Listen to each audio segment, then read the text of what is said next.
बबुआ कहाँ जाता रे?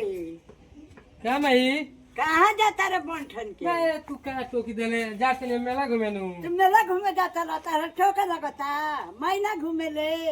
तो कहाँ से तू घूम रहा हाँ? है खुदे दुआ दिन बनी जा के दुआ दिन बा रे? दुआ दिन बा कि मेहरारू कहीं लेके जाता रहो? अरे तू क्या कह देले मैं ना ना दोस्त हमारा तारो हम देखो तनी तू बियाह कर चाहता रहो, तू ले जेबा मेहरारू के। अरे ना रे ना ना तू विश्वास अगली बार तोहरा के लिए आज ही मेला कहिया उड़ो सी जाइता लिया जेबा हमरा के। अरे अभी 10 तारीख के रही 10 तारीख तो बाइये गइल बा, अब कहाँ बा 10 अरे तारीख? विचार तो अभी 6 दिन बा हैं? 6 दिन बा खाली हमर से झूठ बोलता रहता रह, हमरा जमल हमरा के पढ़ावता रह।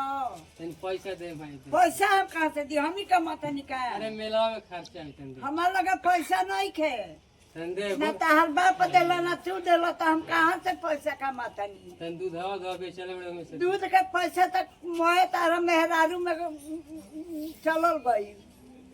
गोइठावा के पैसा बा बैठा के पैसा तोहरे के नु दिन 1000 दिहनी। तो जाए तो हम कुछ लेके आई ना मत जिलेबी ले जा।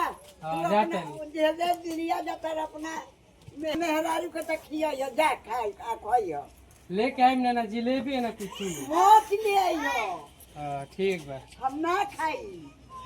जा खाना बना के रखो ना ये सब खाना हम ना बनाई, भैया तो बना के खोइया चाहे अरे नहीं तो जैसे भूख ही लग जाई हम मेला में मौगी से। के लेके जाता रहो, उहे के लिए ले बना खिया दी जा रहा।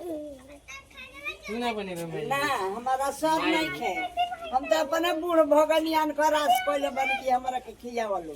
जाते हैं तब जा जा जा ढसर जन जा।